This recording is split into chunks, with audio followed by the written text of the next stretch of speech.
This program airs statewide on California Public Television and is a California's Gold classic.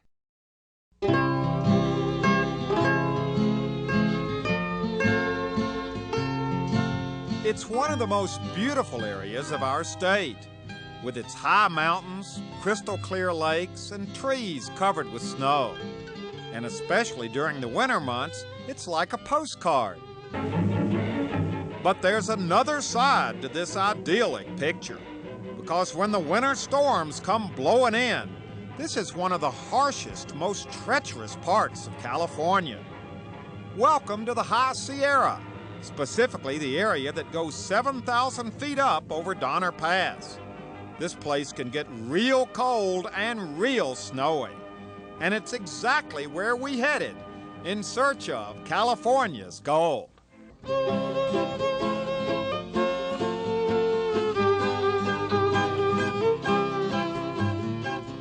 There we were barreling down Interstate 80 on a picture-perfect winter day. Clear blue skies, temperature actually kind of warm. But we were heading for a frozen place, Boca Reservoir, right off the freeway. And even though it's kind of obscure today, this body of water at one time was a very important part of both the economy and life of our state. It started here in 1867 when they harvested lumber for the Central Pacific Railroad.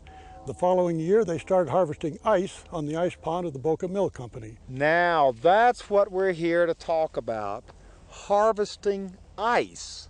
That in itself is kind of an unusual concept in today's world, isn't it? A lot of people don't know that 100 years ago, you didn't have mechanical refrigeration.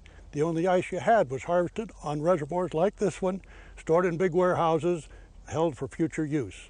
Okay, now how did they, was there a lot of ice harvesting going on up here in this part of the state? Yes, all the way between Donner Lake and Verdi, Nevada, there were 14 different locations where they harvested ice, and there were 17 different companies that were involved in that ice harvest. Okay, now we have some wonderful old pictures that you've collected of the way it worked, but basically what we're talking about is just taking this water that was frozen most of the time during the winter time and sawing it up. And how did that work? Well, they started it out after the ice was formed and they had to scrape the snow off in case there was a snowstorm. They started by sawing the ice with big horse-drawn saws. And those saws were used to mark the surface of the pond like a big checkerboard. And then they cut the ice out into rafts about 2 blocks by 6 blocks long, broke it out with what they called splitting forks, took it through float channels to the warehouses, up big elevators to the front of the warehouse, and then pulled it into the warehouse for storage. So really it was a fairly involved process, wasn't it? Yes, it was. It would take them anywhere from a week to 3 or 4 weeks to complete the harvest in a given area. They'd hire anywhere from 50 to 200 men to work on the ponds, and they'd harvest anywhere from 15 to 56 or 70,000 tons of ice on each pond at each cutting. Wait a minute, how much? Anywhere from 10 to 50,000 tons at each harvest. 50,000 tons of ice could come out of Boca Reservoir? That's correct. And in a good year, when they had real thick ice, it could be more. They tried to start the ice harvest when the ice was only 12 inches thick, but sometimes they'd be cutting ice that was 22 inches thick. Wow. And in those years, they had a tremendous harvest. Now, is this area, I mean, why did they choose here to do it? Did they do it anywhere else in California? Very few other places. They liked to harvest ice here because they had the cold weather, minimum number of storms, and lots of pure water. They harvested some ice up around Portola at Grizzly Creek, but that was a very small harvest. The biggest harvests were here along the Truckee River.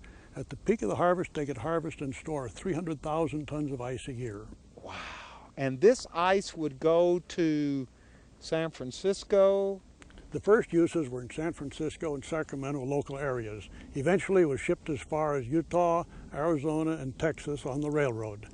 The biggest use of ice in later years was Pacific Fruit Express, icing the cars that traveled east with California produce. Ah, so the ice that came out of places like this helped encourage the agricultural industry of California to export its products all over the country. It made the California farms possible because without the ice they couldn't ship the produce from California to the markets in New York and Chicago. Now we're going to have a little bit of fun. We're right down here by the reservoir, and Tom, first off, I got to tell you, we came up here from LA thinking it was going to be blizzard conditions. I'm sweating wearing this jacket. You're wearing a sweater. But it's not usually this warm out here on the ice, is it? 100 years ago when they were harvesting ice, the temperatures would be 0 and below. The ideal ice harvesting temperatures were 15 and 20 below zero. So these men were out here working in 15 and 20 below zero weather? That's right. There was one case where the companies fought snow for 30 continuous days, scraping the ponds clear before they could harvest the ice. Okay, wait a minute. So the idea is they were harvesting ice, and if the snow fell on the ice, that was not good. Then it had to be scraped away so that they could get to the clear, hard ice that they wanted. Okay, now would this be considered clear, hard ice? No, that would be snow ice. That would not be acceptable. Well, you know, historical accuracy is something we always like, but the lake, the reservoir is beginning to kind of break up, so I don't think we're going to go out in the... I'm not going any closer to the lake than I am right now. We voted to stay here on the shore, but what we can do, because you were kind enough to find all of these are all original implements that they would have used. Explain to us, and maybe we can demonstrate on the ice, what all of this was. Their first chore was to use an ice auger such as this to bore through the ice so they could measure the thickness. They wanted ice that would be a minimum of 12 inches thick. And so that would just, how does that work? You would just, well, that's just like a bore. It's just like a bore. In fact, some people would call this a ship's auger, but actually it was specially built for use on the ice ponds. And the ice had to be at least? They had to have 4 inches of ice to support the horses and the teams. They wanted 12 inches of ice to get a good harvest. And that's what they started with in most years. In poor years, sometimes they'd harvest 6-inch ice. So wait a minute, could a horse go out on 6-inch ice? Horse could go out on 4 inches of ice. Really? That's right. The ice never broke on them? That's correct. If they had a 12-inch ice crop, they would use the saws to cut 8 inches of ice. That would leave a 4-inch lip underneath, which was sufficient to support the harvest crew. So they weren't cutting all the ice, they were just cutting the first 8 inches. That's correct. When they cross-sectioned the pond, make it look like a big checkerboard, there was a 4-inch lip of ice underneath. Then at the elevator they would break out the ice and make a clear area, and then they would come in with an ice saw. Oh, here's the ice saw. Now, and two men wouldn't do that, just one. One man on top. And it was a matter of starting the ice and cutting back on the rafts. The rafts were 2 blocks wide and 6 blocks long, so there were 12 of them. So they were sawing ice. They would come back in and work this saw from the top and cut the ice back. Wow. And after they had cut in one area, cut the 2 blocks, they would use a splitting fork, which they would jam into the long side of the block and work it back and forth, and that would pop the ice raft loose. I can almost pop this out. Well, let's try it over here. Be careful, this is... Oh, that's why we didn't go out on the... That's why we didn't go out. I gotcha. Yeah. See, that's that soft ice, though. That's not going to do us much good. Okay, then we have one more left. After they had... Boy, this is heavy work, too, isn't about it? 18 pounds. So these guys had to be in pretty good shape, not only physically to withstand the temperatures, but they were working hard. They were doing hard work out here. It was hard physical work. And after they had worked the ice raft loose, then they used pikes like this, just like a lumberjack's pike, and they would hook into the block of ice and tow it along through the float channel to the warehouse. Now, I've seen pictures of guys with these pulling the blocks of ice along. They had two kinds of pike. This was a short-handled pike, the other was long. And they would use those to pull the ice rafts up to the elevator. At the elevator, they would again use a splitting fork to break the ice rafts into individual blocks to fit onto the cleats and go up the elevator and into the storage house. Wow. Then at the ice holes, as they called them, they would use, again, a peavy pike like this, and they would catch the block of ice and pull it off of the elevator and into the ice house. But you know, this is the one that amazes me the most. To think of one guy with a saw like this, sawing block after block after block of ice. It was heavy, hard work, and the men that did it had huge shoulders. Yeah. They'd have made good wrestlers today, I think. And the weather, they got so the weather didn't bother them at all. They could take these temperatures. In a lot of cases, they had big bonfires along the edges of the pond, and also they had warming huts. If people fell into the ice, as they did occasionally, they would take them up and warm them up and send them back out. There was one man they called Swish Swish Muldoon. Wait a minute. Swish Swish Muldoon. Swish Swish Muldoon. Yes, because he was very careless, and he would quite often fall into the water, get cold, and when they pulled him out, the ice would begin to freeze on his clothes, and as he walked back to the warming hut, he made a swish, swish, swish, swish sound. So his nickname was Swish Swish Muldoon. Where did they get these guys? In the early days, they were lumberjacks, and when the woods closed down in the wintertime, the men would harvest ice in the wintertime. And this lasted from the 1860s until... The last ice harvest here at Boca, and that was the last ice harvest in the Truckee Basin, was in 1927. 1927. Yes. By then, mechanical refrigeration had provided all the ice that they needed, and this harvest shut down. Here we go.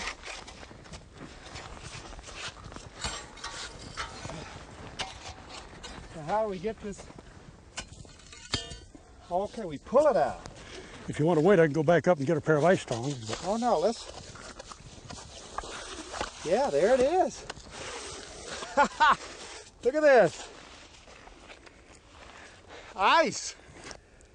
You know, when you look out here and you think about those old pictures, it's a real interesting to go back in time and think of the sights and the sounds of what was going on right here on this lake 120, 135, 140 years ago. That's right. And it was a very important part of the commerce in this area. The wages paid to the ice harvesters and the people shipping and the freight rates were all extremely important to the area, and was also important to California and their fruit industry. And today, I would have just driven right by it and not known any of this. And there are a few foundations that are all that is left. There are no buildings, there are no houses, there's nothing left except foundations and memories.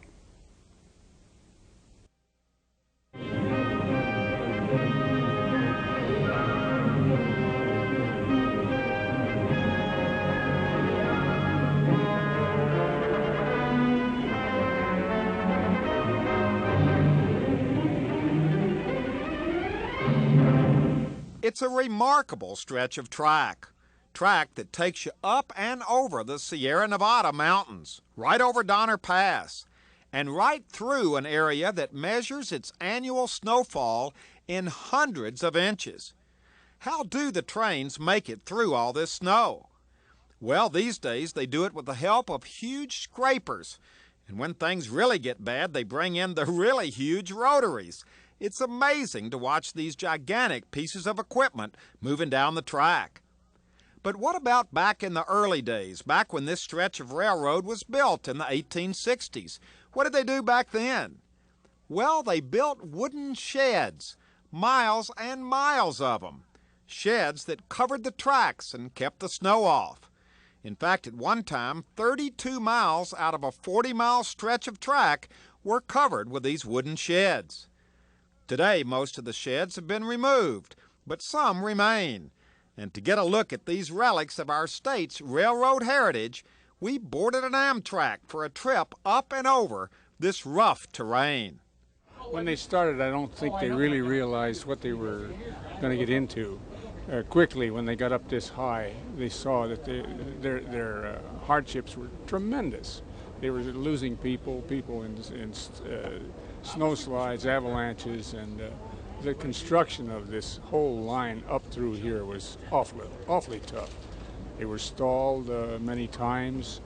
At Cisco, they were stalled 2.5 years trying to get the line built. So you can see it was quite a horrendous job. How did they come up with the idea of the snow shed? Well, when they got up here, originally they thought, well, it's not going to be much of a problem. We'll just keep locomotives and stuff going through. And they quickly found out that wasn't going to work.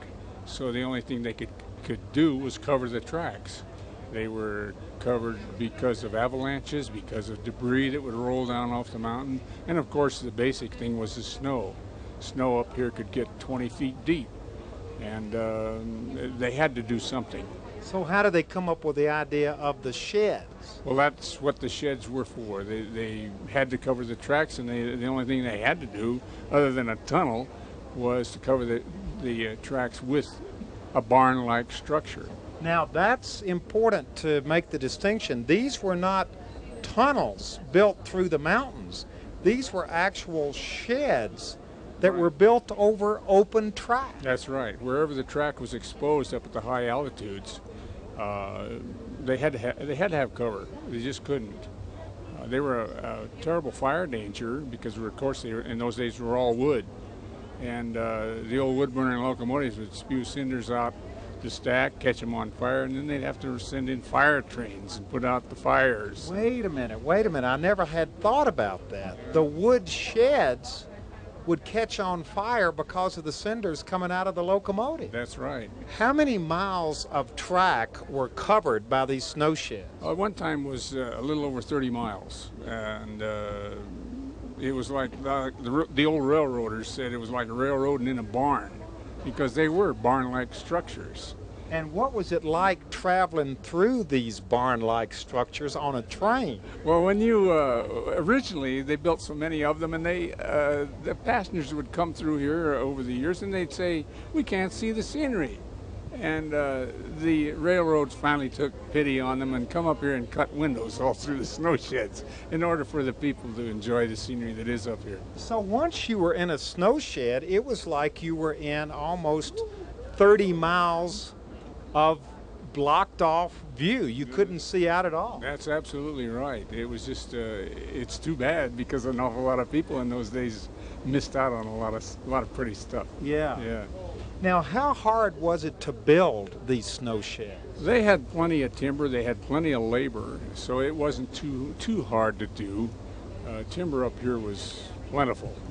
And of course, they had sawmills up here at one time. Up in this area, there were about 120 sawmills cutting lumber for the construction of the tracks, and also the snow sheds and lumber for the old wood-burning locomotives. And so it wasn't a problem. And they had plenty of labor available, and they had the know-how. But unfortunately, the first sheds that came out, they were built like an A-frame, like so. And they weren't successful. The snow. So the snow wouldn't. The snow built up and just crushed them. And so eventually they changed that from an A-frame to a flat roof, which was heavily reinforced. And then the snow sheds worked. Well, it's one thing to talk about snow sheds. It's another to see one up close. And that's exactly what we decided to do. Meeting up with two railroad guys in the town of Truckee and heading up the mountain in a high rail vehicle, which was an experience in itself. Look, he doesn't even have his hands on the wheel. Soon we were in the snow, and after a couple of miles traveling through some beautiful countryside, we arrived at our first snow shed. Okay, we have found our first snow shed. It's not a wooden snow shed, it's a concrete snow shed, but you pointed out that it's built right underneath this avalanche area here. That's correct. We protect our switches. These are power-operated switches. This is where we go from one track to another. And it is the heavy avalanche area. That shed protects the switches, so we can go from one track to the other, and if the avalanche does happen, it comes down and it bypasses those switches. It comes right over. That's the correct. shed. That's correct. Now you've got some snow up there now. It's snowing on us now, but you were kind of laughing when we said we were going into a snowstorm. This is nothing for you, is it? No, this isn't very much snow. As a matter of fact, the average here is about 450 inches a year, which is the most of any. Wait a minute. 450 inches a year? Yes, sir, that's the average. That's the most of any mainline railroad in the country. Goodness. So this really isn't anything today. No, it's a little flurry. You all are used to working in this stuff. Oh, you never get used to it, but you tolerate it. Do you ever think back to what it must have been like to work up here back 100 years ago when they were building this railroad and building these sheds? The old guys tell us that's when men were men. Yeah, it must have been horrible for them. Yeah, I just can't imagine working without the modern equipment we have nowadays. 100 years ago, it must have been awful. Yeah, because if we want to get out of this storm, all we have to do is rev up the engine and go down the track. They would get stuck up here, wouldn't they? Yes, they would. Yes, they would. And a lot of times they'd have to get back in the sheds or stay inside the sheds to stay alive. Oh, so the sheds would actually provide them shelter and be a place where they would survive. Yes, they had up near Norden, which is the top at the summit. There were actually housing areas for the crews that worked up there and maintained the right-of-way. Inside the shed? Inside the sheds, a little city up there, basically. Wow. All right, so now this is a concrete one. This is the modern shed. How many miles of sheds are left on this 30 or 40 miles of track? I think you could break it down into feet more than miles. So not very much? Not very many, no. And there's just one little bit of a wooden shed left. Yes, there's a very small section. We have about a 2-mile tunnel that goes through the mountain at the summit, and there's a very small section of wood left up there, and that's pretty much it up here. But that's where we're going next. That's where we're headed. We like history. We like the old stuff. So we're going to fight through this blizzard. Hey, come on, we're from L.A. This is big stuff for us. All right. I got on the long underwear. I got the gloves. I got the whole thing. You're all set. So we're going to fight through the storm and head for the last surviving wooden snow shed. Here we go. We're off. Here we go.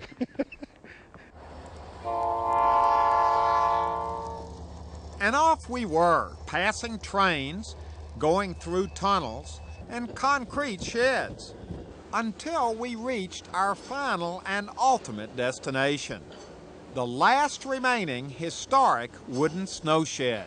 When you look at them, they look just like it looks like a big barn in here. It really does. If you see the way they're designed to hold a lot of weight. And what do you mean by that? This snow in the Sierras is, they call it Sierra cement, and it has such a water content that it's real heavy. It's not like the Midwest snow or the snow they have in Colorado, which is basically like sugar. And this is real heavy with water. And like I said, they call it Sierra cement. That's why these things are built so sturdy. Sierra cement? Yeah, when you're plowing the snow, when we use our snow removal equipment such as the spreaders, the snow that comes over the wings has a blue tint to it almost. There's so much water content. It's real heavy, and that's part of what we have to work against all the time is the incredible weight that the snow provides. So it's not the depth necessarily of the snow as much as the weight of the snow that keeps engines from being able to break through it. Is that right? Well, it's a combination of the two. Naturally, the more depth you have, the more weight you have. If it was snow like they have in the Rockies, you could probably knock it out of the way with the locomotive. But since it is so heavy and so dense, we have to use several different forms of snow removal equipment to keep it open. Can we walk back in here a little bit? We have cleared that there's not another train coming, haven't we? Yes, we have. Yes, we have. Just wanted to check. I'm just looking out for. How fast can you run? So. Be careful. This is icy. Yeah, this is really icy stuff. Do you know whether or not snow sheds were built anywhere else in the country other than right here in the Sierra Nevada? I don't really know of any other sheds that were built anyplace else. This, again, this is very unique snow, and we had to provide protection. So I'm not aware of any other place in the country. Are you? I'm not aware of any other place either. I've never heard of it. They're certainly could be, but I'm not aware of it. So this is a uniquely California thing. Yeah. Well, let's walk through it. Not all the way through it, but just to get a sense of where we are. This is just great, Louis. This wonderful old shed that is still here. Why did you keep this one and tear all the rest of them down? Well, we still needed the protection for the switches and this end of the siding here at Norden, so they left this up. Yeah, but I mean, why'd you leave it wood? Because it's still in such good shape. Yeah. Maintenance-wise, it'd probably be better for concrete, but it's still in excellent shape. You feel like you're a part of history, really. I mean, when you come in here, coming in here with you today and looking at all this and then thinking about the history and the steam engines and all the things that went on before us, you very definitely are carrying on a tradition. Well, that's it. We have come to the end of our snow and ice adventure. And along the way, we have seen some real history. We've seen the old snow sheds and the old ice harvesting ponds. And we've also seen some absolutely beautiful country. This is some of the most beautiful scenery you'll see anywhere in our state. But we have also gained a newfound respect for just how tough it gets up here in the wintertime. In fact, right now, another winter storm is blowing in. It's supposed to get a lot colder, a lot more snow is going to be falling before the end of the day, which is our cue to head back south home to Los Angeles where it's warm. But as we leave, as always, number one, we thank you for joining us on this adventure, and we also invite you to come on along with us again next time as we continue our search together for California's gold. Goodbye, everybody.